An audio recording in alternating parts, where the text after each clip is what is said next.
आवाज आ रही है आप लोग को? हाँ सर। Okay fine. तो देखिए कल हम लोगों ने जो हमारा डिस्कशन स्टार्ट किया था रेफरेंस इलेक्ट्रोड से, बराबर है? तो चलो फास्टली रिवाइज करो, बताइए रेफरेंस इलेक्ट्रोड्स क्या होते हैं? क्या होते हैं रेफरेंस इलेक्ट्रोड्स? पोटेंशियल 0 होता है।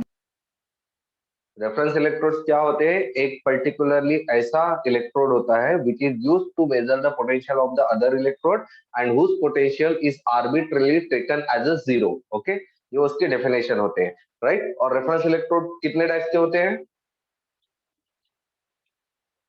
कितने टाइप के होते हैं? 2 टाइप। टू टाइप्स के। कौन से होते हैं टू टाइप्स उसके? प्राइमरी रेफरेंस कौन से होते हैं दो टाइप्स? हाँ, कौन सा? अरे दो टाइप कौन से होते हैं भाई? Secondary reference electrode. Primary reference electrode और दूसरा होता है सेकेंडरी रेफरेंस इलेक्ट्रोड। सेकेंडरी और प्राइमरी रेफरेंस इलेक्ट्रोड का एग्जांपल कौन सा होता है? Standard hydrogen electrode. Very good, standard hydrogen electrode. Okay done. जिसका शॉर्ट फॉर्म क्या होता है स्टैंडर्ड हाइड्रोजन इलेक्ट्रोड का? SHE।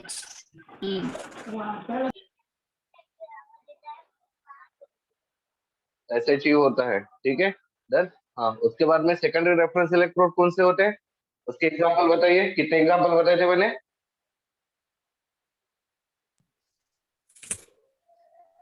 Silver chloride plus silver chloride और कैल्शियम गैस इलेक्ट्रोड।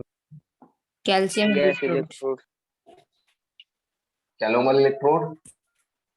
देन उसके बाद में सिल्वर क्लोराइड इलेक्ट्रोड, ठीक है। उसके बाद में नेक्स्ट कौन सा था? Gas electrode. ये एग्जांपल आपके किसके थे? सेकेंडरी रेफरेंस इलेक्ट्रोड के। फिर हम लोगों ने देखा था एसएचई के बारे में, ठीक है, स्टैंडर्ड हाइड्रोजन इलेक्ट्रोड के बारे में देखा था। तो एसएचई क्या होता है? SHE is a primary reference electrode होता है, बराबर है। फिर इसके बाद में हमने इसका कंस्ट्रक्शन देखा था, तो बताइए कंस्ट्रक्शन कैसा था इसका? कंस्ट्रक्शन बताइए इसका क्या होता है? इसके अंदर एक प्लैटिनम सबसे पहले क्या होता है?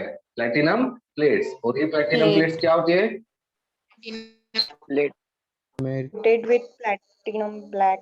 Coated Exactly. It is coated with the platinum black and then it is connected with the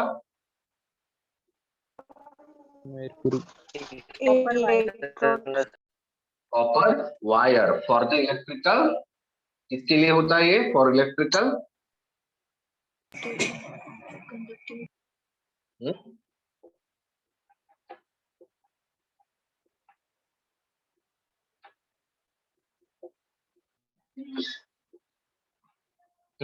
later on फिर क्या होता है? इट इज, ये क्या होता है आप लोगों का? ये कंप्लीटली क्या होता है?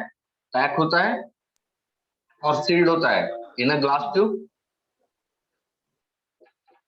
Sealed in a glass tube and this glass tube is filled with, किसके साथ फिल्ड होता है ये? mercury के साथ मर्क्यूरी के साथ, with the mercury. Then it is covered by the, और एक चीज से कवर्ड होता है, कौन सी चीज होती है वो? Outer jacket. आउटर जैकेट, बराबर है। कौन सी चीज से कवर्ड होती है ये? Outer jacket, right. उस आउटर जैकेट में क्या होता है? ये इनलेट होता है। इनलेट किसके लिए? फॉर हाइड्रोजन गैस के लिए। क्लियर है? डन। हाँ, फिर इसके बाद में हम इसको क्या करते हैं, इसको डीप किया जाता है, डीप करके रखते हैं किसके अंदर, इसके अंदर डीप करके रखा जाता है। Hydrogen ion one electrolytic solution containing, जिसके अंदर क्या होते हैं, कंटेनिंग हाइड्रोजन आयंस। ओके, और इसको हम कैसे रखते हैं, इट इज केप्ट सैचुरेटेड, इसको हम हमेशा सैचुरेटेड रखते हैं, किसके साथ में, विद हाइड्रोजन गैस के साथ में। क्लियर, क्लियर है। तो ये हमारा इसका कंस्ट्रक्शन था, ठीक है। उसके बाद में हमने देखा था इसका क्या, पोटेंशियल, इलेक्ट्रोड पोटेंशियल। तो इसका इलेक्ट्रोड पोटेंशियल कितना होता है, 0 0 होता है। ओके, इलेक्ट्रोड पोटेंशियल कितना होता है, 0.0 वोल्ट, बराबर है। क्लियर है। हाँ सर, हाँ सर। गुड, ठीक है। तो ये हमारा होता है। अब इसके बाद में हमने, हाँ, इसका रिएक्शन, रिएक्शन हम तो लिखना भूल गए, इसका रिएक्शन बताइए। जैसे कि मैंने आपको कल ही बताया था कि जब भी आपको 2H किसी positive 1 molar plus 2 electron negative. अबे वो कंस्ट्रक्शन नहीं पूछा मैंने, रिएक्शन पूछा। रिएक्शन क्या होगा, 2 times of H positive plus 2 electrons gives H2 gas, ये रिएक्शन होता है। और अगर इसका आप लोग को फॉर्मूला लिखना है या फिर नोटेशन लिखना है, तो नोटेशन क्या होगा इसका, H positive aqueous 1 mole, 1 mole, single line, H2 gas, H2 gas, 1 atmosphere, atm, single line, PT, platinum solid, बराबर है। डन, ये इसका रिप्रेजेंटेशन होता है। ओके, तो ये सारी चीजें हम लोगों ने देखी थी कल तक, ठीक है। तो आज हम इसको आगे कंटिन्यू करेंगे। तो आज हम इसकी बात करेंगे, इसके डिसएडवांटेज या फिर इसकी लिमिटेशंस की, डिसएडवांटेजेस और लिमिटेशंस, ठीक है। कि स्टैंडर्ड हाइड्रोजन इलेक्ट्रोड्स को जब हम यूज करेंगे तो उसको यूज करने के पीछे क्या क्या डिसएडवांटेजेस होते हैं या फिर क्या क्या लिमिटेशन होते हैं, ठीक है। तो सबसे पहली चीज ध्यान दीजिए, हम लोगों को, मैंने आप लोग को कल ही बताया था कि ये जो हाइड्रोजन गैस चाहिए, कैसी चाहिए हाइड्रोजन गैस, मुझे हाइड्रोजन गैस कैसी होनी चाहिए, it should be the pure and dry. Pure and dry hydrogen gas चाहिए, but it is just difficult to get the pure and dry hydrogen gas. Okay, ये बहुत ही ज्यादा डिफिकल्ट होता है कि आप प्योर और ड्राई हाइड्रोजन एटम क्या करें, सॉरी गैस को ऑब्टेन करें। Get it, it is difficult to obtain the pure and dry hydrogen gas. Get it, ये इसका पहला डिसएडवांटेज होता है। समझ में आ गया पहला डिसएडवांटेज या लिमिटेशन। हाँ सर। क्या होता है, it is difficult to obtain pure and dry hydrogen gas. Okay, then second, अब आप लोग को पता है कि ये जो हम हाइड्रोजन गैस पास करते हैं, इसका प्रेशर क्या होना चाहिए, 1 एटमॉस्फेयर 1 एटमॉस्फेरिक प्रेशर होना चाहिए। But it is also difficult to maintain the pressure of hydrogen gas at 1 atmosphere, ठीक है। ये भी एक अनदर डिफिकल्टी होती है, ठीक है। तो it is difficult to maintain, it is difficult to maintain the pressure of 1 atmosphere, ठीक है। ये अनदर प्रॉब्लम होती है, बराबर है। Then later on next important इसका प्रॉब्लम क्या होता है, ठीक है। ये होता है कि आप लोगों का वहां पर कॉन्सेंट्रेशन, ये जो H पॉजिटिव आयंस होते हैं, ठीक है, मतलब जो इलेक्ट्रोलाइटिक सॉल्यूशन होता है, उसका कॉन्सेंट्रेशन कितना होता है, 1 molar. 1 मोलर 1 1 मोलार, बराबर है। बट ये 1 मोलार होता है, बट ये जो कॉन्सेंट्रेशन होता है हाइड्रोजन आयंस का, इसको भी 1 मोलार मेंटेन करना डिफिकल्ट होता है। क्यों, क्योंकि जब मैं यहाँ से हाइड्रोजन गैस को पास करता हूँ, तो हाइड्रोजन गैस पास करने की वजह से यहाँ से क्या हो जाता है, जो आप लोगों का वाटर होता है, क्योंकि ये एक्वियस सॉल्यूशन होता है, एक्वियस सॉल्यूशन में वाटर होता है, तो जब मैं हाइड्रोजन गैस को वहां से पास करूंगा तो उसमें से क्या हो जाएगा, वाटर मॉलिक्यूल्स का इवेपोरेशन हो जाता है। समझ में आ रहा है आपको, क्या हो जाता है, वाटर मॉलिक्यूल्स का इवेपोरेशन हो जाता है, ठीक है। तो जब वाटर मॉलिक्यूल का इवेपोरेशन हो जाएगा तो वाटर का कॉन्सेंट्रेशन क्या हो जाएगा, कम या ज्यादा, वाटर का अमाउंट कम हो जाएगा या ज्यादा हो जाएगा? कम हो जाएगा। कम हो जाएगा। अब वाटर का अमाउंट कम या ज्यादा हो गया तो जाहिर सी बात है ये जो कॉन्सेंट्रेशन था हाइड्रोजन आयन का जो कि मैंने 1 मोलर रखा था वो 1 मोलर रहेगा या वो भी चेंज होगा? चेंज होगा। वो भी चेंज होगा, जाहिर सी बात है। ठीक है, तो यहाँ पर ये चीज आप लोग को ध्यान में रखना है। ठीक है, कि क्या होता है यहाँ पर due to the passing of hydrogen gas, ठीक है, वाटर मॉलिक्यूल्स जो होंगे वो क्या होते हैं, water molecule gets evaporated, water molecule gets evaporated. Hence जिसकी वजह से क्या हो जाएगा, it is difficult to maintain the concentration of H positive ion. समझ में आ रहा है? क्लियर? हाँ सर। Get it? तो ये इसकी डिसएडवांटेजेस या फिर लिमिटेशन होते हैं स्टैंडर्ड हाइड्रोजन गैस इलेक्ट्रोड के। क्लियर है? यस हाँ सर। सर। यस। हाँ सर। ठीक है, तो चलिए अब हम नेक्स्ट क्वेश्चन की तरफ बढ़ते हैं। तो अभी देखिए आप लोग को जो टाइप ऑफ क्वेश्चन पूछे जाते हैं वो किस तरह के रहेंगे और उसको हमको किस तरह से सॉल्व करने होते हैं। ठीक है, तो जैसे आपको एक सेल फॉर्मूला दिया रहेगा और आप लोग को पूछा जाएगा कि उसका सेल डायग्राम निकालो। ठीक है, एक सेल फॉर्मूला दिया रहेगा और आपको पूछा जाएगा कि भाई उसका सेल डायग्राम निकालो। ठीक है, जैसे फॉर एग्जांपल मैं एक सेल फॉर्मूला लिख रहा हूँ, Zn solid, single line Zn2 positive aqueous, 1 molar, double line H positive aqueous, 1 molar, single line H2 gas, 1 atmosphere, single line Kt solid. Okay, तो चलिए बताइए ये सेल फॉर्मूला है या इलेक्ट्रोड है? पहली चीज, ये जो मैंने फॉर्मूला निकाला हुआ है ये पूरा का पूरा सेल का फॉर्मूला है या फिर किसी एक इलेक्ट्रोड का फॉर्मूला है? सेल का। इलेक्ट्रोड का। इलेक्ट्रोड का है या सेल का है? इलेक्ट्रोड का। इलेक्ट्रोड का है क्या? पागल लोग हैं लोग। सेल जब का। भी यहाँ पर डबल लाइन आ रही है, डबल लाइन का मतलब क्या होता है? सेल का है, सेल। डबल लाइन का मतलब क्या होता है? Salt bridge. सेल। और सॉल्ट ब्रिज जब होता है तो इसका मतलब इसमें 2 इलेक्ट्रोड होते हैं। हाँ। बराबर है? हाँ। कौन सा? सॉल्ट ब्रिज के लेफ्ट साइड वाला कौन सा होता है? लेफ्ट साइड वाला कौन सा इलेक्ट्रोड होता है? एनोड। एनोड होता है। बराबर है, डन। जबकि सॉल्ट ब्रिज के राइट साइड वाला कौन होता है?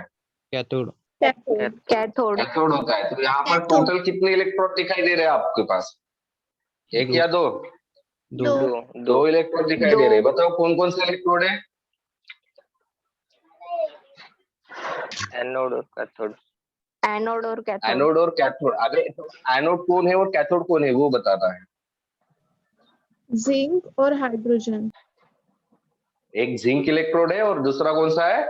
स्टैंडर्ड हाइड्रोजन इलेक्ट्रोड है। बराबर है? तो अभी हमको इसका डायग्राम निकालना है। ठीक है, तो डायग्राम हम लोग कैसे निकालेंगे? तो बताओ जिंक इलेक्ट्रोड निकालना है, कैसे निकालूंगा जिंक इलेक्ट्रोड?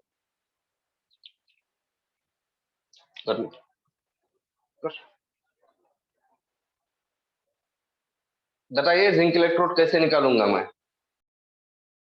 इलेक्ट्रोलाइटिक सॉल्यूशन में उस इलेक्ट्रोड डीप करके।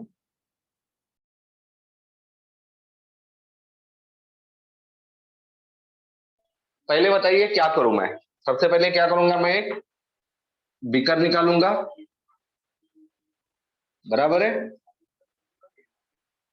राइट? हाँ सर। हाँ। इस बीकर के अंदर मैं क्या निकालूंगा? एक इलेक्ट्रोड निकालूंगा। राइट? और इस बीकर के अंदर इलेक्ट्रोलाइटिक सॉल्यूशन निकालूंगा। सही है? हाँ sir. Right?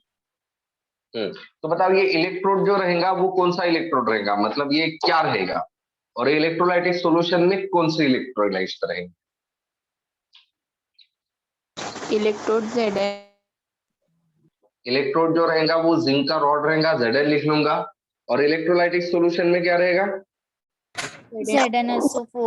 ZnSO4 ZnSO4 Zn2 positive aqueous 1 molar आप लिख सकते हो। अगर आप लोग को ZnSO4 नहीं याद आ रहा तो, नहीं तो फिर ZnSO4 सॉल्यूशन भी लिख सकते हो, कोई प्रॉब्लम नहीं है। समझ में आ रहा है आपको? हाँ सर। हाँ सर। अब ये हो गया मेरा जिंक इलेक्ट्रोड। अब मुझे और क्या निकालना है? दूसरा electrode, hydrogen standard hydrogen electrode. कैसे निकालेंगे? एक पहले बीकर निकाल लेंगे और उसके अंदर स्टैंडर्ड हाइड्रोजन इलेक्ट्रोड निकालेंगे, जिसमें एक आउटर जैकेट होता है। फिर इसके अंदर एक ग्लास ट्यूब होता है। इसके अंदर से एक कॉपर का वायर होता है और इसके अंदर एक प्लेटिनम का प्लेट होता है। सही है? और इसको हम डीप करके रखते हैं किसके अंदर? हाइड्रोजन आयन के इलेक्ट्रोलाइट्स के अंदर। सही है? हाँ सर। हाँ सर। अब हमको क्या करना है? सेल बनाना है। बीच में, इन दोनों के बीच में क्या निकालना पड़ेगा? Salt bridge. Salt bridge. हम लोग यहां से यहां सॉल्ट ब्रिज निकाल लेंगे। बराबर है? ठीक है, हो गया या और कुछ बचा है अभी भी? सर करंट करंट पास करना है। इलेक्ट्रिकल कांटेक्ट बचा हुआ है। बराबर है? Done? तो इलेक्ट्रिकल कांटेक्ट दे दिया, बट सवाल ये उठता है, ये जो दो टर्मिनल, इसमें से पॉजिटिव टर्मिनल कौन है और निगेटिव टर्मिनल कौन है? हाइड्रोजन वाला पॉजिटिव। हाइड्रोजन वाला पॉजिटिव कैथोड और ये वाला नेगेटिव Negative. एनोड। बराबर है? क्योंकि ये कौन सा सेल होता है? गैल्वेनिक सेल होता है। हाँ। सही है? अरे सही है ना? हाँ सर। गुड। तो ये होता है हमारा कि भाई किस तरह से अगर आपको कोई भी पर्टिकुलरली फॉर्मूला दिया हुआ है तो उससे आप लोग डायग्राम निकाल सकते हो, या फिर आप लोग के पास डायग्राम दिया हुआ है तो आप इससे फॉर्मूला लिख सकते हो। समझ में आ रहा है? हाँ सर। Okay good. ठीक है, अब हम चलते हैं नेक्स्ट चीज की तरफ।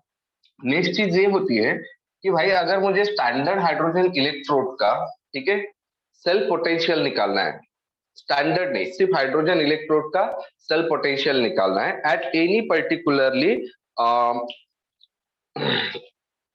ठीक है, मतलब सीधा सीधा कैलकुलेशन ऑफ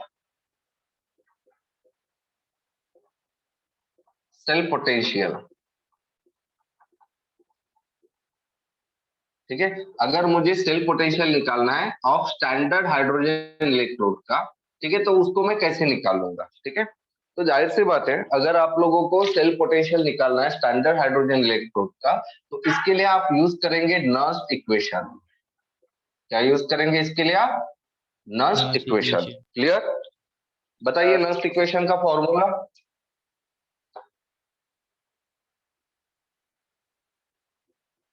फॉर्मूला E बताइए। cell is equal to E naught cell. E cell is equal to E minus naught cell minus 0.0592 upon 2 0.0592 log to the base log 10. to the base 10 K. log to the base 10 concentration of product by concentration of Product versus reactor. Reactor. Right. अब हम लोग को यहाँ पर values put करनी है, तो बताओ वैल्यूज क्या होती है? E0 सेल की वैल्यू क्या होती है स्टैंडर्ड हाइड्रोजन इलेक्ट्रोड के? 0 0 होती है। वेरी गुड, तो यहाँ हम 0 लिख लेंगे। ठीक है, कंसिडर करो कि टेम्परेचर जो है मेरा वो स्टैंडर्ड है 25 डिग्री सेल्सियस है, तो आप लोगों को पता है। ठीक है, डन। हाँ, तो यहाँ पर हम लिखेंगे 2.303। आर की वैल्यू क्या होती है? 8.314 इंटू टेम्परेचर 25 डिग्री लिया है, मतलब 298 kelvin, divided by n. N की वैल्यू क्या होंगी? एफ की वैल्यू 96,500 होती है, एन की वैल्यू क्या होगी और वो मुझे कैसे पता चलेगा बताइए? इक्वेशन से। एन का मतलब क्या होता है? इक्वेशन। तो इक्वेशन कौन सा लिखूंगा बताइए? जिंक का। जिंक का? भाई मुझे क्या, जिंक का क्यों लिखूं मैं? हाइड्रोजन हाइड्रोजन का। हाँ तो फिर बताइए ना क्या होता है वो equation. 2 times of H two positive at of H aqueous. Positive plus 2 times of H positive aqueous plus 2 electrons 2 electrons gives gives H2 H2 gas. तो on the basis of that मुझे बताइए n की value क्या होंगी यहाँ पर। 2 n की value क्या होगी। 2. 2 2 होंगी। n की वैल्यू कितनी होंगी 2 होंगी। Then log to the base 10 concentration of product. Product कौन है यहाँ पर। H2. H2 gas. H2 H2 hydrogen. H2 है। तो H2 भाई H2 जो है वो गैसियस है। H2 गैस फॉर्म में है। हाँ. हाँ तो कोई भी चीज जब गैस फॉर्म में होती है तो हम उसका कॉन्सेंट्रेशन लिखते हैं या फिर और कुछ लिखते हैं। Partial pressure लिखते हैं. Partial Partial pressure. तो यहाँ पर हम कॉन्सेंट्रेशन लिखेंगे क्या। नहीं. नहीं उसकी जगह क्या लिखेंगे partial pressure of hydrogen H2 बराबर है। सही है। हाँ हाँ सर. देन रिएक्टेंट कौन है यहाँ पर। H positive H positive H है. पॉजिटिव है। इलेक्ट्रॉन को हम कंसीडर करेंगे क्या। नहीं. नहीं. नहीं। तो H पॉजिटिव का कॉन्सेंट्रेशन कैसे लिखूंगा बताइए यहाँ पर। Concentration of H positive raised to हो गया। power 2 raised to power raise to the 2 power 2 लिखना पड़ेगा क्योंकि यहाँ पर 2 टाइम्स ऑफ H पॉजिटिव। सही है। सही है। हाँ हाँ सर अब आपको पता है जब मैं इस पूरी चीज को सॉल्व कर लेता हूँ ये 2 को छोड़कर ठीक है तो इसकी एक वैल्यू फिक्स होती है पता है ना। हाँ सर कितनी सर कितनी होती है? 0.059 592 अब जीरो माइनस का तो कोई मतलब नहीं यहाँ पर माइनस हो जाएगा और इसकी वैल्यू क्या आ जाएगी 0.0592 0.059 बराबर है। और ये divided by 2 as it is रखना पड़ेगा। Then log to the base 10 partial pressure 10 of hydrogen gas okay divided by concentration of H positive H aqueous raise positive to the power 2। तो ये होता है हमारा नस्ट इक्वेशन जिसकी बदौलत हम क्या कैलकुलेट कर सकते हैं इलेक्ट्रोड पोटेंशियल या cell potential of a hydrogen electrode standard hydrogen electrode get it. Yes sir. Okay so that's all about the standard hydrogen electrode. तो ये सारी चीजें जो हो गई स्टैंडर्ड हाइड्रोजन इलेक्ट्रोड के बारे में हो गई सबके सब। Okay clear. हाँ सर Yes sir. हाँ ओके फाइन ठीक है। अब हम चलते हैं नेक्स्ट कॉन्सेप्ट की तरफ ठीक है। तो नेक्स्ट जो हमारा कॉन्सेप्ट है वो है वोल्टेज सेल या टाइप्स ऑफ वोल्टेज सेल्स ठीक है डन या फिर गैल्वेनिक सेल जो भी आप लोग ठीक है गैल्वेनिक सेल्स या फिर voltage cells in day to day life मतलब हमारे डेली लाइफ में ऐसे कुछ वोल्टेज या फिर गैल्वेनिक सेल्स है जो हम लोग यूज करते हैं ठीक है। तो उसके बारे में अभी हमको जानकारी लेनी है। तो सबसे पहले ध्यान में रखना ये जो गैल्वेनिक या वोल्टेज सेल होते हैं जो हम डे टू डे लाइफ में यूज करते हैं ये 2 टाइप्स के होते हैं ठीक है। जिसमें से सबसे पहला जो होता है वो होता है आप लोगों का प्राइमरी वोल्टेज सेल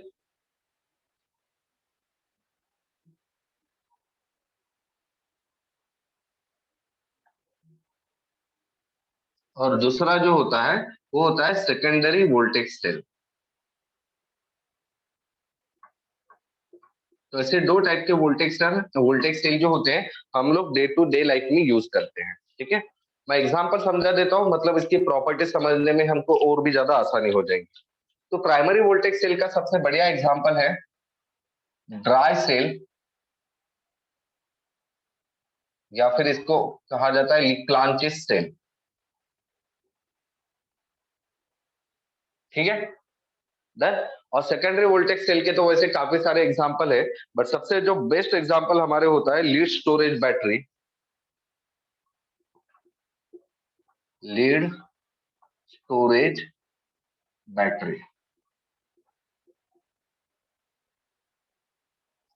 ठीक है डन। अब ये दोनों एग्जांपल आप लोग को समझ में आ गए क्या? नहीं। नहीं, कभी देखा नहीं क्या इनके बारे में, सुना नहीं है कभी? सर वो सेकंड वाला नहीं सुना। ड्राई सेल सुना है, जो हम घड़ियों में डालते हैं या फिर हमारे रिमोट कंट्रोल में हाँ वो सुना डालते है, हैं, वो हाँ साइड वाला। सुना है सर। पता है? माहित तो उसको हम ड्राई सेल या लीक्लांचियस सेल कहते हैं। जबकि ये वाला जो सेल होता है लिस्ट स्टोरेज बैटरी, आपके घर में इन्वर्टर होगा, हाँ है या नहीं है? नहीं ओके, है। किसी के घर में नहीं होगा, लेकिन गाड़ियां तो सभी के घर में है।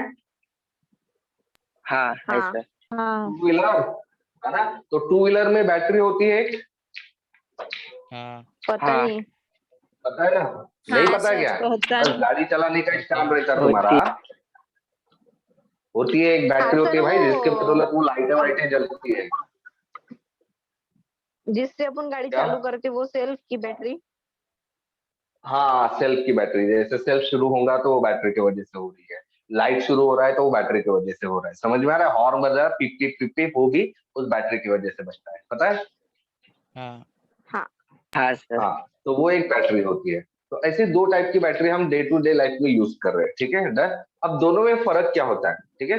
अब मुझे बताओ, ये जो ड्राई सेल या लीक्लांचिस सेल होता है, रिमोट के जो सेल होते हैं, रिमोट के सेल को आप चेंज कर लेते हो, खत्म हो जाता होगा एक टाइम के बाद में, हाँ हाँ हाँ सर। हाँ लेकिन आपने अभी तक आपके गाड़ी की बैटरी चेंज कर दी क्या? नहीं नहीं नहीं करते ना सर, गाड़ी बराबर की है, बैटरी से। करते हैं खराब हो बहुत गई दिनों तो बहुत खराब हो गई तो, है ना, बहुत दिन खराब हो बहुत गई साल तो अगर होने के बाद में। लेकिन रिमोट के सेल बहुत सालों के बाद यूज करते हो और चेंज करते हो, या महीने दो महीने में चेंज हो जाता है? 2 महीने में महीने महीने 2 दो महीने महीने में। चेंज करना पड़ता है, लेकिन गाड़ी की बैटरी आप महीने दो महीने में चेंज कर रहे हो क्या? नहीं नहीं नहीं। नहीं, नहीं। चलिए सालों सालों के बाद करते हो, बराबर है डन। तो सवाल ये उठता है कि एक बैटरी खत्म होने के बाद में किसी काम की नहीं रहती, जबकि दूसरी बैटरी जो है वो खत्म ही नहीं हो रही, या फिर खत्म होने के लिए बहुत ही ज्यादा टाइम लग रहा है, बराबर है? सही है? हाँ हाँ हाँ सर। सही है ना? तो मुझे बताओ, ये एक्चुअली दोनों भी टाइप्स है वोल्टेज सेल के या गैल्वेनिक सेल के। गैल्वेनिक सेल कौन से सेल होते हैं जिसमें कौन सी एनर्जी किस में कन्वर्ट होती है? केमिकल एनर्जी, इलेक्ट्रिकल एनर्जी में energy in convert। The chemical electrical में कन्वर्ट होती है।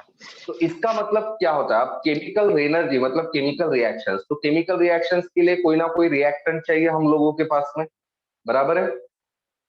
हाँ हाँ राइट, तभी तो केमिकल रिएक्शंस होंगे ना। केमिकल रिएक्शन जब होता है तो कम से कम हमारे पास दो रिएक्टेंट होने चाहिए, तब जाकर हमारा केमिकल रिएक्शन होता है। तो अगर ये केमिकल रिएक्शन स्टार्ट हो जाएगा और ये खत्म हो जाएगा, ठीक है, रिएक्शन अगर रिएक्टेंट जो रहेंगे वो रिएक्टेंट अगर पूरी तरह से खत्म हो जाएंगे, ठीक है, पूरी तरह से क्या हो जाएंगे? खत्म हो जाएंगे, एग्जॉस्ट हो जाएंगे, ठीक है। तो मुझे बताइए, ऐसे सर्कमस्टेंसेस में अब ये रिएक्शन आगे फॉरवर्ड होगा क्या, चलेगा क्या, पॉसिबल होगा? नहीं। नहीं। नहीं होगा।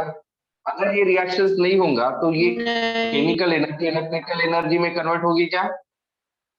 नहीं नहीं। नहीं होंगी। मतलब अभी आप लोगों की बैटरी काम करेंगे क्या?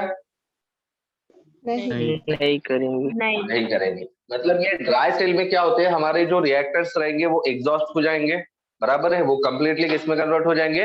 प्रोडक्ट में। और एक बार अगर वो प्रोडक्ट में कन्वर्ट हो गए, मतलब सारे के सारे रिएक्टेंट अगर खत्म हो जाएंगे, तो फिर आप लोगों का केमिकल रिएक्शन नहीं होगा, और केमिकल रिएक्शन अगर नहीं होगा तो आगे जाकर इलेक्ट्रिकल एनर्जी नहीं बचेंगी, ओके, कन्वर्ट नहीं होंगे, जिसकी वजह से हमारा ये जो सेल है ड्राई सेल या लीक्लांचियस सेल, ये काम करना बंद कर देगा। सही है? सही है हाँ सर। सर। लेकिन ये वाले बैटरी में क्या होता होगा, यहाँ पर भी रिएक्टेंट्स होते होंगे, और यहाँ पर भी रिएक्टेंट जो रहेंगे वो प्रोडक्ट में कन्वर्ट होते होंगे, बराबर है? सही है? हाँ सर। ठीक है, तो अच्छा इसका कहीं ना कहीं मतलब ये होना चाहिए कि यहाँ पर भी कहीं ना कहीं आप लोग के रिएक्टेंट खत्म हो जाने चाहिए, और रिएक्टेंट अगर खत्म होगा तो वही चीज होनी चाहिए, केमिकल रिएक्शन बंद हो जाना चाहिए और इलेक्ट्रिकल एनर्जी में कन्वर्ट होना बंद हो जाना चाहिए। सही है? मतलब बैटरी ने काम करना भी बंद करने को ना, लेकिन ऐसा हो रहा है क्या? नहीं नहीं। नहीं हो रहा है। तो फिर यहाँ क्या ऐसा होता होगा?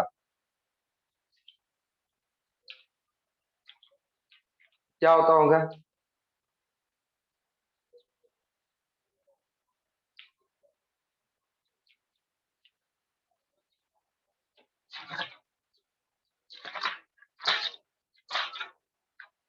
दहा बड़ा सांगितलं ना, चार्ज होती क्या है। होता होगा बताइए। देखिए सिंपल सा कॉन्सेप्ट है, ये सारी की सारी जो पर्टिकुलरली इलेक्ट्रिकल एनर्जी है वो केमिकल रिएक्शंस की वजह से तैयार हो रही है।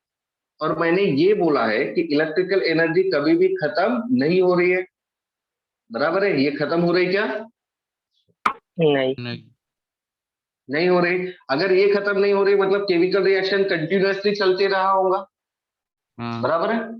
हाँ सर। अब अगर ये कंटिन्यूअसली चलता रहा होगा मतलब हमारे रिएक्टर खत्म हो रहे होंगे क्या?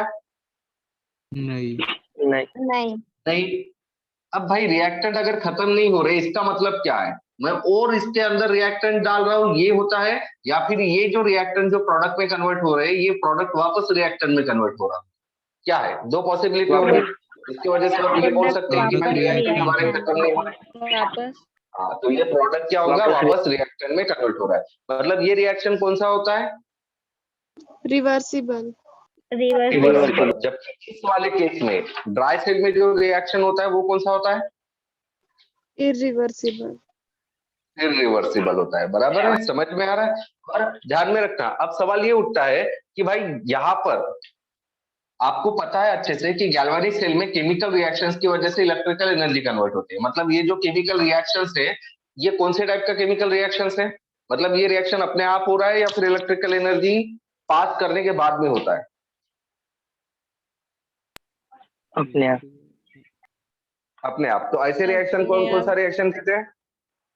Spontaneous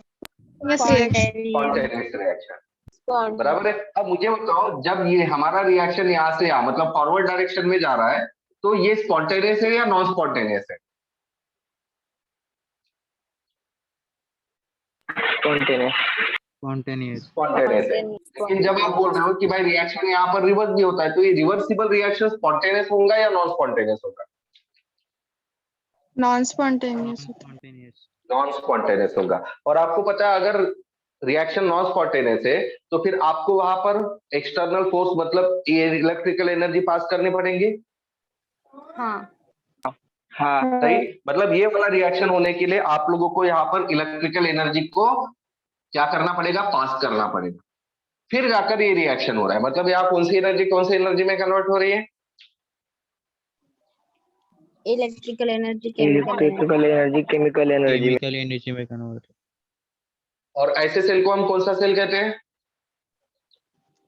electrolytic cell.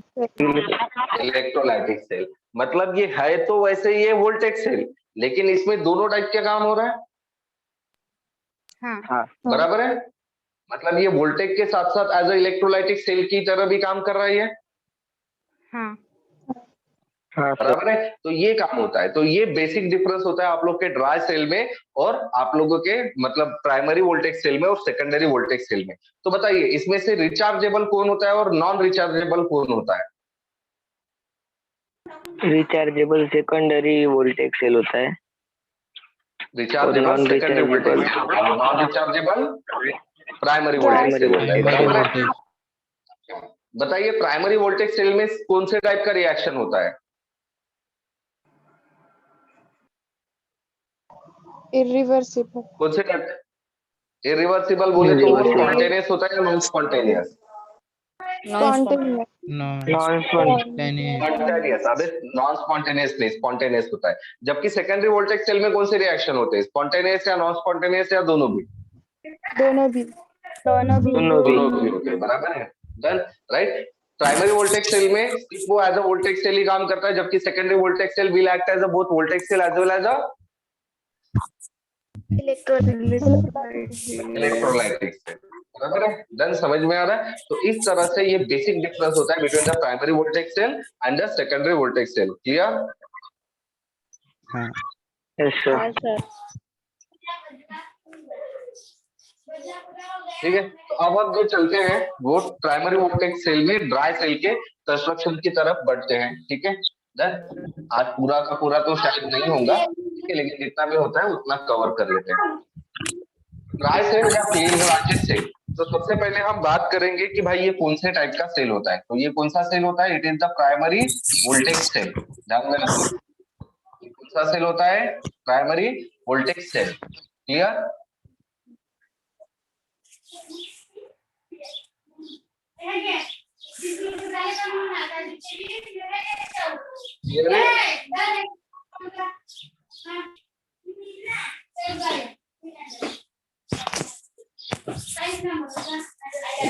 अब इसके हम बात करेंगे कैरेक्टरिस्टिक्स। इसके कैरेक्टरिस्टिक्स पहले बात करेंगे, उसके बाद में इसका कंस्ट्रक्शन।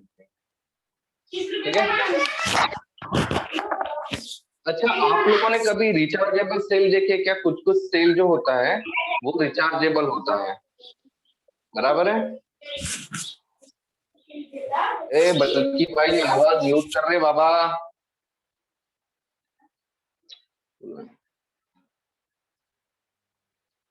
हाँ, कैरेक्टरिस्टिक्स क्या क्या होते हैं प्राइमरी वोल्टेज सेल्स के? ठीक है, तो सबसे पहला कैरेक्टरिस्टिक्स क्या होता है बताइए आप। अभी मैंने आप लोग को बताया है, ठीक है। अच्छा एक मिनट, उससे पहला सवाल मैं ये पूछ रहा था आप लोग को, आप लोगों ने रिचार्जेबल सेल देखे क्या? नहीं। नहीं। जो हम बैटरीज में डालते हैं ना, वो उसमें भी रिचार्जेबल सेल आते हैं, पता है क्या? नहीं देखे नहीं। नहीं देखे क्या? हाँ सर, बड़े वाले बड़े देखे सर। देखे सर, देखे। ठीक है, चलो कोई बात नहीं, देखे नहीं देखे। अच्छा, जो मैं सवाल पूछ रहा हूँ उस सवालों के जवाब दो, वही आप लोग की कैरेक्टरिस्टिक्स होंगी प्राइमरी वोल्टेज सेल्स की। ठीक है डन। तो बताइए, प्राइमरी वोल्टेज सेल में केमिकल्स मतलब स्पेसिफिकली जो हम लोग रिएक्टेंट डालते हैं वो कंज्यूम होते हैं या नहीं होते? कंज्यूम मतलब कंप्लीटली यूटिलाइज होंगे और बाद में खत्म हो जाएंगे। ठीक है, तो प्राइमरी वोल्टेज सेल में जो केमिकल्स होते हैं वो कंज्यूम होते हैं या नहीं होते हैं? होते हैं। नहीं। होते हैं सर, होते हैं सर, होते होते हैं। होते हैं बराबर सर। है, राइट? तभी तो वो खत्म हो जाएंगे ना काम करना। तो ये पहली चीज। अब दूसरी चीज, ये जो केमिकल्स होते हैं ये केमिकल्स कंज्यूम कब होंगे? जब हम उसको यूज करेंगे या फिर उसको पैक करके रख देंगे तब भी ये कंज्यूम होंगे? क्या लगता है? यूज करके यूज करेंगे तो यूज करेंगे तभी ये कंज्यूम होंगे। Very good. अब मुझे बताइए, मैं यहाँ पर दो वर्ड लिख रहा हूं, एक है डिस्चार्जिंग और एक होता है रिचार्जिंग। अब इसको समझने के लिए आप लोग अपना मोबाइल फोन ले लो, मोबाइल फोन की बैटरी, बराबर है? डन। तो मोबाइल फोन जब आप यूज करते हो तो मोबाइल फोन की बैटरी क्या होती है? रिचार्जिंग। रिचार्ज होती है या डिस्चार्ज होती है? Discharge Discharge. होती है। डिस्चार्ज होती है। ओके, मतलब बैटरी का कम होना, इसको हम क्या कहते हैं? बैटरी का कम होना, इसको हम क्या कहते हैं? डिस्चार्जिंग। डिस्चार्जिंग। अब रिचार्जिंग का मतलब क्या होता है? रिचार्ज मतलब जो हम टॉक टाइम वगैरह डालते हैं उसको ही हम रिचार्ज कहते हैं ना। हाँ। और मोबाइल के अंदर पिन घुसेड़ के जो करते हैं उसको हम क्या कहते हैं? चार्जिंग बोलते हैं, बराबर है? चार्जिंग। बट एक्चुअली जिसको हम चार्जिंग कहते हैं ना, साइंटिफिकली उस चीज को रिचार्जिंग कहा जाता है। समझ में आ रहा है? ओके, तो रिचार्जिंग का मतलब होता है बैटरी को चार्ज करना।